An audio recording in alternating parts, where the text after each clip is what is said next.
داستان محرم اسکلم عیشا وسیم قسط نمبر 2۔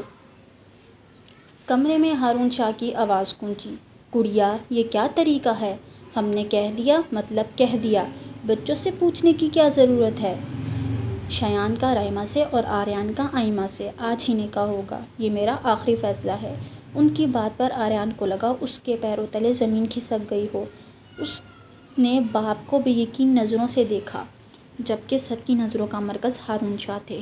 زنیرہ شاہ نے شایان کے ہاتھ پر دباؤ ڈالا، جس سے وہ ہوش کی دنیا میں لوٹا اور پھپھو کو دیکھا جو اس سے جواب چاہتی تھی۔ وہ پھپھو کی طرف دیکھ کر دل سے مسکرا دیا اور پھپھو کو اپنے سینے سے لگا لیا۔ اس کا یہ انداز یقیناً ان کو یہ باور کروا گیا تھا کہ وہ راضی ہے اور تم اپنے رب کی کون کون سی نعمتوں کو جھٹلاؤ گے۔ زنیرہ شاہ نے شایان کے سینے سے لگنے کے بعد دل میں سوچا۔ جب زنیرہ شاہ شایان سے ذرا فاصلے پر ہوئیں تو شایان کو دیکھ کر آریان کی طرف اشارہ کیا جو بت بنا کھڑا تھا۔ آریان!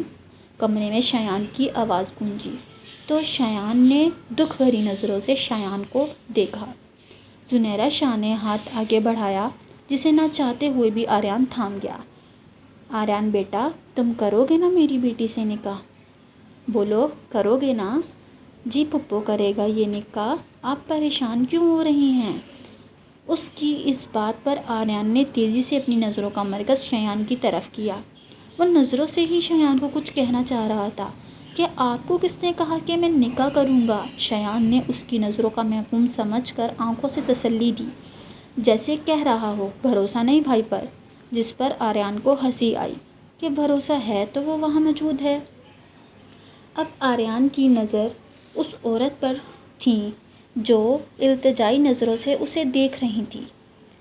اسے نہ چاہتے ہوئے بھی ترس آیا اس بے بس ماں پر۔ اس پر تضاد ان کے الفاظوں نے اس رحمدل انسان کے دل پر گہرا اثر ڈالا۔ شایان سے تو میں نے اپنا حق سمجھ کر مانگا ہے، کیونکہ اس کی پھپھو اسے جان دینے کا بھی کہیں گی تو وہ سوچے گا تھوڑی۔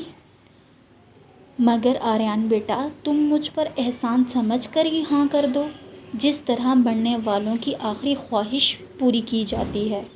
یہ کہہ کر وہ اپنے منہ پر ہاتھ رکھ کر پھوٹ پھوٹ کر رونے لگیں۔ ان کے رونے میں اتنی شدت تھی کہ وہاں موجود سب اپنی جگہ ہل کے رہ گئے۔ یہ تو صرف اللہ بہتر جانتے ہیں، یہ آنسو ملال کے تھے، شکر کے تھے یا بے بسی کے؟ کمرے میں ایک دم کئی الفاظ گونجے تھے، گڑیا، زونی، پھپھو۔ شایان نے تو آگے بڑھ کر انہیں گلے سے لگایا۔ اس کا دل بند ہو رہا تھا اپنی پھپھو کے ایسے الفاظوں پر۔ بس آریان نے سیکنڈوں میں فیصلہ کیا تھا جو اس کی پھپھو کے حق میں تھا۔ وہاں موجود سب نے آریان کو دیکھا جو اپنی پھپھو کا چہرہ شایان کے سینے سے نکال کر اپنے ہاتھوں کے پیالوں میں بھر رہا تھا۔ سب کو اپنی طرف دیکھتا پا کر آریان نے سب کو دیکھا۔ ایسے کیا دیکھ رہے ہیں آپ سب؟ مجھے کس طرح بولوں؟ شرم آ رہی ہے مجھے۔ اس نے شرمانے کی ایکٹنگ کی اور پھپھو کی طرف دیکھ کر بولا، اب میں خود بولوں گا تو اچھا نہیں لگے گا، سمجھ جائیں۔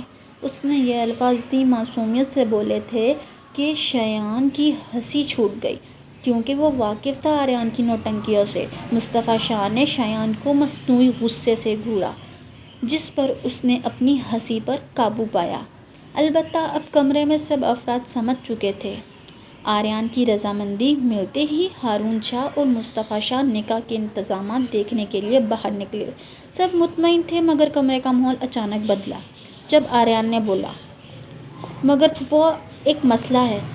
عماد شاہ اور ثمینہ بیگم آریان کو ناسمجھی سے دیکھنے لگے کہ اب کیا ہوا؟ زنیرہ شاہ کی تو نظریں آریان سے ہٹی ہی کب تھیں، وہ تھا ہی اتنا کیوٹ، لیکن آریان کی بات پر ان کی آنکھوں میں بھی ناسمجھی کا عنصر تھا۔ مگر شایان پرسکون تھا۔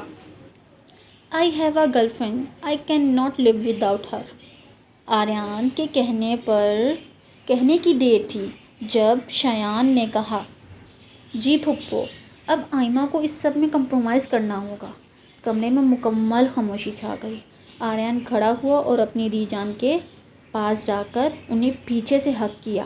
وہ جہاں جہاں جا رہا تھا زنیرہ کی نظریں اس کے ساتھ ساتھ تھیں۔ "She is my girlfriend, my beautiful and innocent lady". اس کے لہجے میں اپنی دی جان کے لیے پیار ہی پیار تھا۔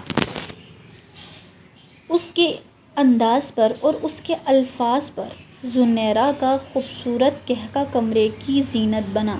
ان کی ہنسی کو دیکھ کر سب ہنس پڑے، لیکن آریان کو لگا کہ شاید وہ اور یہاں رہا تو وہ بھی شایان کی طرح اپنی پھپھو کا دیوانہ ہو جائے گا۔ "چل ہٹ، شرم نہیں آتی اپنی دی جان کو چھیڑتے ہوئے؟" "نو سویٹ ہارٹ"۔ وہ اپنی دی جان کے گال کا بوسہ لیتے ہوئے کمرے سے بھاگا تھا۔ سب کے قہقہوں نے اس کا پیچھا کیا تھا۔ جیسے ہی وہ باہر نکلا کسی سے زوردار تصادم ہوا، جو بڑے مزے سے کمرے میں ہونے والی باتوں کو سن رہی تھی۔ "اللہ جی، میرا سر"۔ اس نے سر کو دباتے ہوئے کہا، جو آریان کے بلڈوزر جیسے وجود سے ٹکرایا تھا۔ "اندھی ہو کیا؟" آریان نے بیزاریت سے بھرپور لہجے میں کہا۔ وہ پہلے ہی بہت ضبط کر رہا تھا، بس یہی کسر تھی جو وہ پوری کر رہی تھی۔ کسی لڑکے کی آواز اور روٹ سے لہجے پر اس نے اپنی نظریں آریان کی طرف اٹھائیں۔ گرے آنکھوں کا نیلی آنکھوں سے تصادم اتنا گہرا تھا کہ آریان ان نیلی آنکھوں میں کھو کر ہر فکر سے آزاد ہوا۔ کچھ لوگوں کی آوازوں پر وہ اس زہر سے آزاد ہوا۔ گردن گھما کر دیکھا تو کچھ لوگ اندر آتے نظر آئے، جن میں مولوی صاحب بھی موجود تھے، جن کو دیکھ کر آریان نے ضبط سے مٹھیاں بھینجیں۔ آئمہ نے اپنا دوپٹہ درست کیا، جو آریان سے ٹکرانے پر سر سے کندھوں پر آ گرا تھا، اور دوسرے کمرے کا دروازہ کھول کر اندر چلی گئی، جہاں اس کی آپی ظہر کی نماز ادا کر رہی تھیں۔ اگر کہا جائے آئمہ کے لیے پوری دنیا ایک طرف اور رائمہ ایک طرف تو کچھ غلط نہ ہوگا۔ وہ جیسے ہی نماز سے فارغ ہوئی تو آئمہ، جو بے چینی سے صوفے پر بیٹھی تھی، اس کی طرف آئی اور بولی، "آپی، ماما جیسا چاہتی ہیں کیا آپ وہ چاہتی ہیں؟ میرا مطلب کیا آپ وہ کریں گی؟" آئمہ نے بہت بے چینی سے دریافت کیا۔ رائمہ، جو اس کے چہرے کو دیکھ کر ہی سمجھ گئی تھی کہ وہ کیا بولنے والی ہے، اس کی بات پر رائمہ مسکرا دی۔ "میری جان، میری زندگی، میری دنیا کیوں پریشان ہے؟ کیا تمہیں ماما کے فیصلے سے اعتراض ہے؟" اس کے لہجے میں آئمہ کے لیے دنیا جہاں کا پیار شامل تھا۔ اس نے فوراً نفی میں سر ہلایا۔ "نہیں نہیں آپی، ماما کا حق ہے"۔ لیکن آئمہ نے رائمہ کی طرف دیکھا۔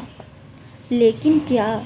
آئمہ جہاں اپنے ہم سے کچھ مانگیں وہ بھی پورے حق سے، تو کیا لیکن کی گنجائش باقی ہے؟ بولو"۔ "مگر آپی"۔ رائمہ نے تیزی سے اس کی بات کاٹی۔ "آئمہ میری جان، اگر مگر لیکن کاش اپنی زندگی سے نکال دو، زندگی پرسکون گزرے گی۔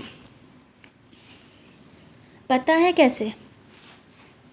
اس نے آئمہ کی تھوڑی پکڑ کر اس کا منہ اپنی طرف کیا، جو ہمیشہ کی طرح اپنی آنسوؤں کی ٹینکی خالی کرنے میں لگی ہوئی تھی۔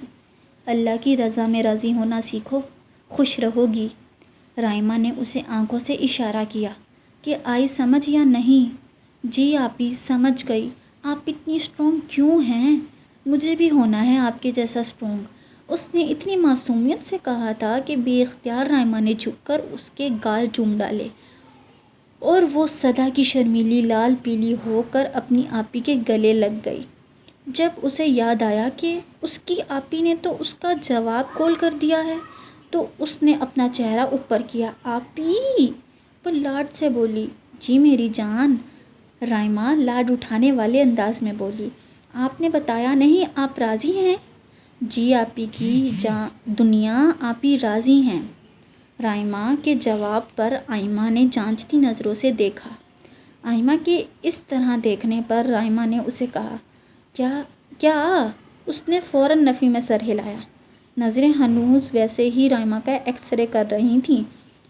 "آئمہ، اللہ تعالیٰ جو کرتے ہیں بہتر کرتے ہیں، اور جو ہمارے گھر والے کرتے ہیں وہ بھی بہتر کرتے ہیں۔ میں ماما کے فیصلے سے مطمئن ہوں، تمہیں بھی مطمئن ہونا چاہیے۔